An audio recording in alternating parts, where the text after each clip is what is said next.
আপনাদের সবাইকে এটুকুই বলবো যে প্রার্থনা করবেন, যে কোনো সমস্যায় আপনারা উদ্ধার পাবেন। আমি ছোটবেলা থেকে আমার প্রার্থনার প্রতি, গির্জা যাওয়ার প্রতি একটু আমি সবসময় আগ্রহ ছিল এবং সেটা আমি এখন ধরে রাখছি। মিরপুর থেকে আমাকে ট্রেনিং দিয়ে নিয়ে এসেছেন তিনি।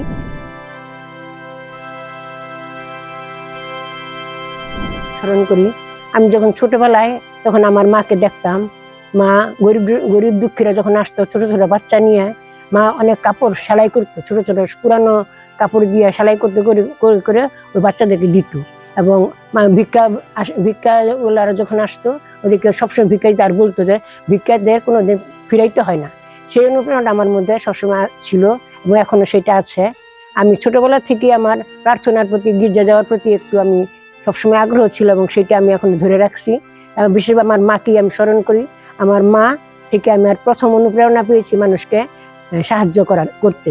এবং তারপর বিয়ের পরে যখন আমার ছোট মেয়ের জন্মের প্রায় 2 বছর পর থেকে আমি মিশনে কাজ করি, মানে সিস্টারদের অনুপ্রেরণা। বিশেষভাবে ফাদার অতুলকে আমরা যখন আমাদের এখানে নিয়ে আসলাম, ফাদার অতুল এসে আমাদেরকে অনেক সংঘ সমিতি এবং নানা কাজের জন্য আমাদের জড়িত করলে সেখানে প্রথম আমি ছিলাম। এবং প্রথম তিনি যখন প্যারিশ কাউন্সিল গঠন করলেন বিশপ মাইকেল, তখন আমি এবং পিরিয়ার একজন সেবাস্টিন রোজারিও, তার সঙ্গে আমি ছিলাম জয়েন্ট সেক্রেটারি। মানে অনেক বছর কাজ করেছি এবং এখনো আছি। ফাদার অতুলের কাছ থেকে আমি অনেক প্রেরণা পেয়েছি। উনি সবসময় আমাকে কাজের মধ্যে ডাকতেন এবং ফ্যামিলি প্ল্যানিং এর কাজে উনি আমাকে অনেক সাহায্য করেছেন, সহযোগিতা করেছেন। মিরপুর থেকে আমাকে ট্রেনিং দিয়ে নিয়ে এসেছেন তিনি। ওখান থেকে আমি অনেক বছর, প্রায় 30 বছর বিবাহ প্রস্তুতি ক্লাস নিয়েছি। তারপর ফাদার ফ্রান্সিস পালমা আসেন, উনার সাথে আমি যথেষ্ট কাজ করেছি এবং উনি অনেক উৎসাহ দিয়েছেন। তবে সবচেয়ে উৎসাহ এবং আমি তার কাছে কৃতজ্ঞ ফাদার ডেভিড গোমেসের কাছে, বিশপ শরতের কাছে। উনারা আমাকে অনেক কাজে, অনেক জায়গায়, অনেক সংঘ সমিতিতে যোগদানের জন্য, সেবা প্রতিষ্ঠানে যোগদানের জন্য অনেক উৎসাহ দিয়েছেন এবং তাদের উৎসাহে আমি অনেক কাজ করেছি এবং এর জন্য আমি তাদের কাছে অনেক কৃতজ্ঞ। আমি শুরু থেকে প্যারিশ কাউন্সিলে যুক্ত ছিলাম, অনেক বছর এখনো আছি। এবং আমার একটা সংঘ আছে, অমূল্য মারিয়ার সংঘ, মায়েদের 40 বছর থেকে ঊর্ধ্বে যাদের নিয়ে আমি সংঘটা করি। এবং এই আধ্যাত্মিক চালিকা ছিলেন প্রথম সিস্টার ডলোরোস। তারপর থেকে অনেক সিস্টারে আছেন, কিন্তু আমি প্রেসিডেন্ট হিসেবে এই সংঘ পরিচালনা করি। এখন বর্তমানে সিস্টার পুষ্প আছেন আমাদের সঙ্গে, উনি আমাদের আধ্যাত্মিক পরিচালিকা। ওই টাইম সংঘ চলে। এরপরে আমি যুবতীদের সঙ্গে প্রায় 15 বছর কাজ করেছি। সেনা সংঘ করি, ভিনসেন্ট ডি পলও করি এবং শিশু মঙ্গল সমিতি যুক্ত আছি। ওইটার কাজ আমি করে যাচ্ছি এখনো। আমি যখন মানুষের কাছে যাই, রুগী বাড়ি যাই, মানুষের কাছে, অসহায় মানুষের কাছে যাই, তখন তাদের কথা শুনে আমার খুব খারাপ লাগে এবং তাদের সঙ্গে আমি একাত্ম হয়ে তাদেরকে আমি বুঝাই, তাদের সৎ পরামর্শ দিই এবং তাদের সঙ্গে আমি প্রার্থনা করি এবং ঈশ্বরের উপর বিশ্বাস রাখার জন্য তাদেরকে আমি অনুপ্রেরণা দিই এবং তাদের পরামর্শ দিই।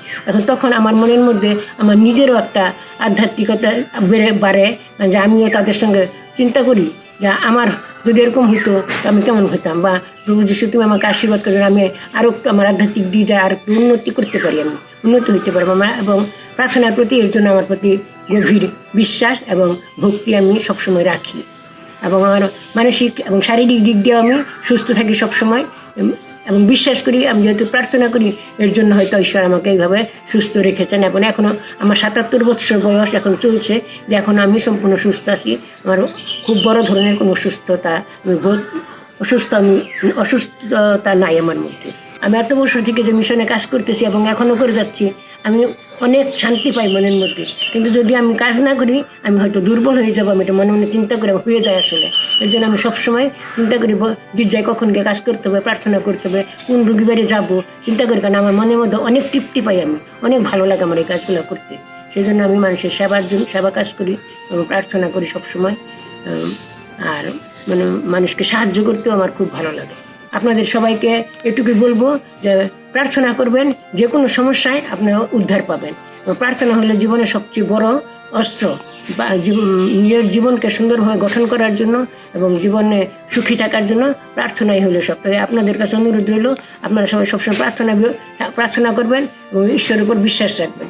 সবাই ভালো থাকবেন, সুস্থ থাকবেন, আমার জন্য প্রার্থনা করবেন। আমি যেন যতদিন বেঁচে থাকি, আমি যেন সুন্দর এবং সুস্থভাবে জীবনযাপন করতে পারি এবং মৃত্যুর পরে যেন আমি প্রভুর কাছে গিয়ে আপনাদের জন্য এবং নিজের জন্য ঈশ্বরের প্রশংসা করতে পারি। ধন্যবাদ সবাইকে।